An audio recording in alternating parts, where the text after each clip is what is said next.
یہ قرآن ایک بابرکت کتاب ہے جسے ہم نے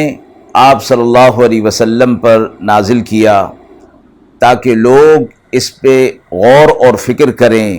اور تاکہ اہل فہم اس سے نصیحت حاصل کریں۔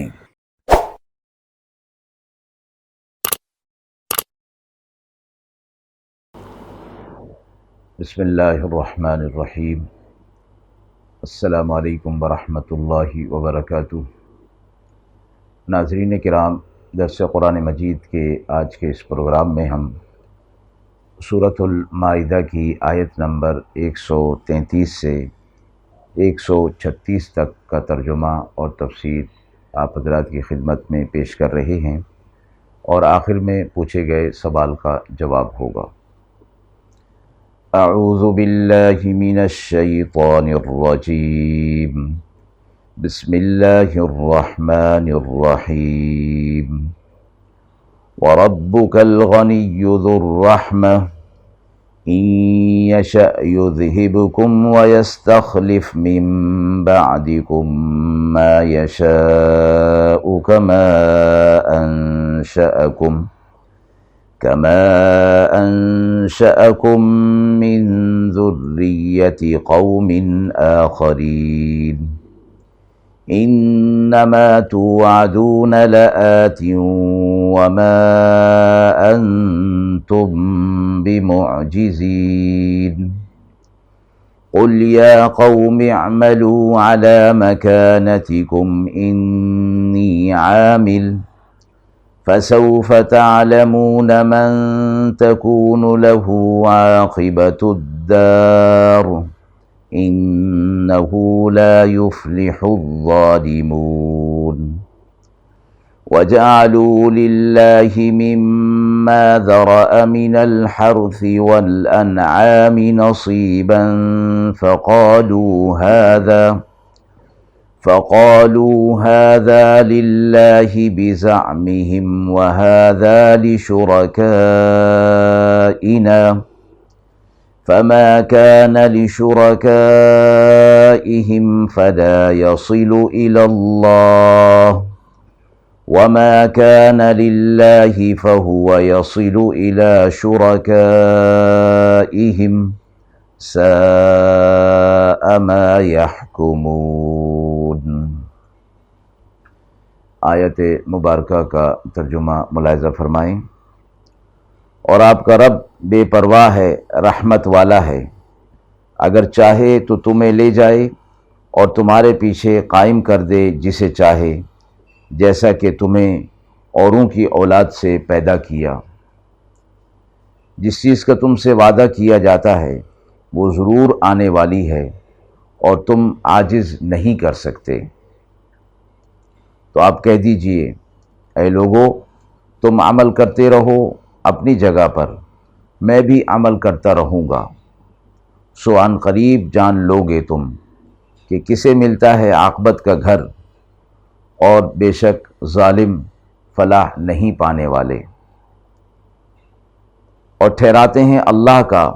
اس کی پیدا کی ہوئی کھیتی اور مویشیوں میں ایک حصہ، پھر کہتے ہیں یہ حصہ اللہ کا ہے اپنے خیال میں، اور یہ ہمارے شریکوں کا، سو جو حصہ ان کے شریکوں کا ہے وہ تو نہیں پہنچتا اللہ کی طرف، اور جو اللہ کا ہے وہ پہنچ جاتا ہے ان کے شریکوں کی طرف۔ کیسی بری تجویز نکال رکھی ہے۔ آیت مبارکہ میں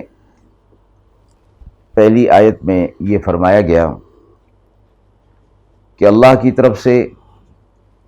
انسانوں کی طرف رسولوں اور آسمانی کتابوں اور شریعتوں کا بھیجا جانا کچھ اس حوالے سے نہیں تھا کہ اللہ رب العزت کو مخلوق کی عبادت اور اطاعت کی ضرورت ہے، بلکہ یہ سب کچھ اس وجہ سے تھا کہ اللہ رب العزت اپنی مخلوق پر حد درجہ مہربان اور رحم کرنے والا ہے۔ وہ بے نیاز ذات ہے، وہ غنی ذات ہے، اسے مخلوق کی عبادت کی ضرورت نہیں۔ اگر ساری مخلوقات مل کر اس کی اطاعت اور فرما برداری کرے تو اس کی شان میں ذرے کے برابر اضافہ نہیں ہوتا۔ اسی طرح ساری مخلوقات اگر اس کی اطاعت سے روگردانی کرے تو اس کی شان میں ذرے کے برابر کوئی فرق نہیں آتا۔ یہ اللہ کی رحمت ہے کہ وہ خود بے نیاز اور غنی ذات ہونے کے ساتھ انسان کے اوپر رحمت کا معاملہ فرماتے ہوئے اس نے شریعت عطا فرمائی، اپنے احکامات عطا فرمائے تاکہ بندہ اللہ کی نعمتوں کا مستحق ہو جائے۔ اسی طرح اللہ رب العزت نے جو اسے چیزیں عطا فرمائیں، خصوصیت کے ساتھ جو اسے زندگی اور وجود عطا فرمایا، یہ انسان نے اللہ سے مانگا نہیں تھا، اور ظاہر ہے کہ زندگی ملنے سے پہلے، وجود ملنے سے پہلے تو مانگنے کا تصور بھی نہیں۔ اسی طرح جو چیزیں وجود ملنے کے بعد اسے ملی ہیں وہ بھی اس نے مانگی نہیں۔ انسان کو اللہ نے ہاتھ، پاؤں، کان، ناک، دل و دماغ یہ سب کچھ عطا فرمایا، تو اور اس میں جو طاقتیں ہیں وہ عطا فرمائیں، تو انسان نے ان سب چیزوں کو اللہ سے مانگا نہیں تھا، بلکہ اللہ نے اپنی رحمت سے یہ سب کچھ اسے عطا فرما دیا۔ تو فرمایا کہ یہ سب چیزیں اس لیے دی گئیں کہ تم اللہ کے شکر گزار بندے بنو اور اس کی اطاعت اور فرما برداری کر کے اس کا فائدہ نہیں بلکہ اپنا فائدہ تم سوچو۔ اور اللہ اگر چاہے تو تمہیں اس دنیا سے فنا کر سکتا ہے اور تمہاری جگہ پر اور لوگوں کو لے آئے گا، جس طرح کہ تم دیکھتے ہو اس کائنات کے اندر کہ آج سے 50 سال پہلے تک دنیا کا نظام، دنیا کا کاروبار اور کام اسی طرح چل رہا تھا، اور انسان اس دنیا کے اندر رہ رہے تھے اور اپنی زندگی گزار رہے تھے، لیکن 50 سال کے بعد ان کا نام و نشان مٹ گیا اور وہ ختم ہو گئے، زمین کے اندر چلے گئے، زمین کا حصہ بن گئے، اور دنیا کا نظام اور کاروبار اسی طرح چل رہا ہے۔ تو اللہ کو یہ اختیار ہے کہ تمہاری جگہ دوسروں کو لے آئے، اور اس میں تم اللہ کو ہرا نہیں سکتے، اس کے لیے کوئی مشکل نہیں، اور قیامت جس کا وعدہ تم سے کیا جاتا ہے وہ ضرور قائم ہونے والی ہے، وہ ضرور آنے والی ہے۔ پھر آپ صلی اللہ علیہ وسلم سے فرمایا گیا کہ آپ ان مشرکین کو یہ کہہ دیجئے کہ تم اپنے عقائد اور اعمال پر جس طرح ہو اسی طرح رہو، اور میں بھی اپنے عقائد اور اعمال پر جس طرح ہوں اسی طرح رہوں گا۔ مراد یہ نہیں کہ ان کو ان کے حال پر چھوڑ دیا جائے، بلکہ مراد یہ ہے کہ باوجود اس کے کہ حق تم تک پہنچایا جا رہا ہے اور حق پر آنے اور عمل کرنے کے جو نتائج ہیں وہ بھی بتائے جا رہے ہیں، اور حق کو چھوڑنے کے جو نتائج ہیں وہ بھی تمہیں بتائے جا رہے ہیں، اس کے باوجود تم اس پر آ نہیں رہے اور اسے قبول نہیں کر رہے، تو اب بس تم اپنے کام کرو اور میں اپنا کام کرتا ہوں۔ عن قریب تمہیں معلوم ہو جائے گا کہ فلاح کا گھر اور کامیابی اور نجات کسے ملتی ہے۔ یعنی قیامت کے حوالے سے آپ ان کو بتا دیجئے کہ قیامت میں کامیابی اور نجات ماننے والوں کو ملے گی، اور جو ظالم لوگ ہیں انہیں فلاح اللہ کی طرف سے نصیب نہیں ہوتی۔ اس سے اگلی آیت میں یہ فرمایا گیا، مشرکین کا ایک طریقہ تھا کہ وہ کھیتی میں اور جانوروں میں اللہ کا حصہ بھی نکالتے اور بتوں کا حصہ بھی نکالا کرتے تھے، اور اس میں پھر یہ ہوتا کہ اگر اللہ کے حصے کی طرف سے کچھ کم ہونے لگتا یا بتوں کی طرف سے کچھ کم ہونے لگتا تو اللہ کے حصے میں سے جو حصہ ہوتا وہ بتوں کی طرف کر دیتے تھے، اور پھر اپنے حصے کے اندر بھی اس کو شامل کر لیا کرتے تھے، یہ کہہ کر کہ اللہ تو غنی ذات ہے، وہ تو محتاج نہیں، اس کے حصے میں کچھ کمی کی جائے تو اس سے کوئی فرق نہیں پڑتا، البتہ بتوں کا اور ہمارا حصہ جو ہے وہ پورا ہونا چاہیے۔ تو یہ فرمایا گیا کہ یہ اپنے گمان سے ایسے کر لیا کرتے تھے،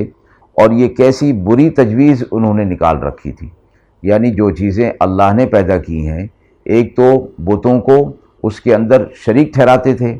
اور پھر حصے جب کر دیے تو پھر اللہ کا حصہ ان کے ساتھ ملا دینا۔ فرمایا کہ یہ بھی ایک بڑا ظلم تھا، شرک کی بھی ایک صورت تھی، اور بدعت اور رسومات میں یہ شامل تھا، جاہلانہ ان کا طرز تھا، اور بہت ہی برا طرز اور بری تجویز جو انہوں نے نکال رکھی تھی، اللہ نے فرمایا یہ تجویز تھی ان کی۔ آیت کے حوالے سے سوال پوچھا گیا ہے کہ اللہ نے انسان کو بے نیاز نہیں بنایا، اس میں اللہ کی طرف سے کیا حکمت رکھی گئی ہے؟ یہ اللہ کی ذات پاک کا کمال ہے کہ اللہ خود بے نیاز ہے، خود کسی کا محتاج نہیں، لیکن انسان کو دنیا کے اندر ایک دوسرے کا محتاج رکھا ہے، اور فرمایا کہ اس سے دوسروں کے نفع اور نقصان اور راحت کی اسے کوئی پرواہ نہ ہوتی اگر اسے بے نیاز اور محتاج نہ بنایا جاتا، کیونکہ جب اسے کسی دوسروں کی ضرورت نہیں اور اس کا کوئی کام دوسروں سے متعلق نہیں تو پھر اس میں تکبر آ جاتا اور پھر دوسروں کی مدد یہ نہ کرتا۔ اب چونکہ یہ محتاج ہے دوسرے انسانوں کا اپنی دنیا کے کاروبار اور دنیا کے معاملات کے اندر، تو جس طرح اس کے کام کے لیے دوسروں کی ضرورت ہے تو دوسروں کو اس کی ضرورت ہے اپنے کاموں کے لیے، تو انسانوں کے معاملات کو ایک دوسرے کے ساتھ متعلق کر دیا گیا ہے، تو اس لیے فرمایا کہ انسان کو بے نیاز اسی وجہ سے نہیں بنایا۔ بڑا سے بڑا ہم دیکھتے ہیں کہ دنیا کے اندر ضروریات کو ایک دوسرے کے ساتھ جوڑ دیا گیا ہے۔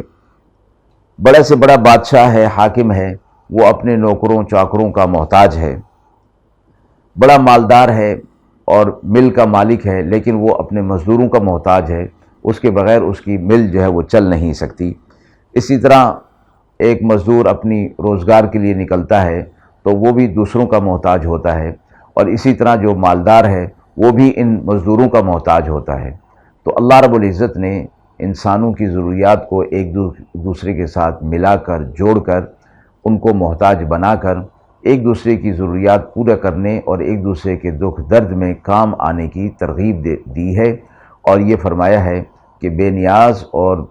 بے محتاج ذات وہ صرف اللہ کی ہو سکتی ہے، انسان اللہ کا بھی محتاج ہے اور ظاہری حالات کے اعتبار سے ایک دوسرے کا بھی محتاج ہے۔ وآخر دعوانا ان الحمد للہ رب العالمین۔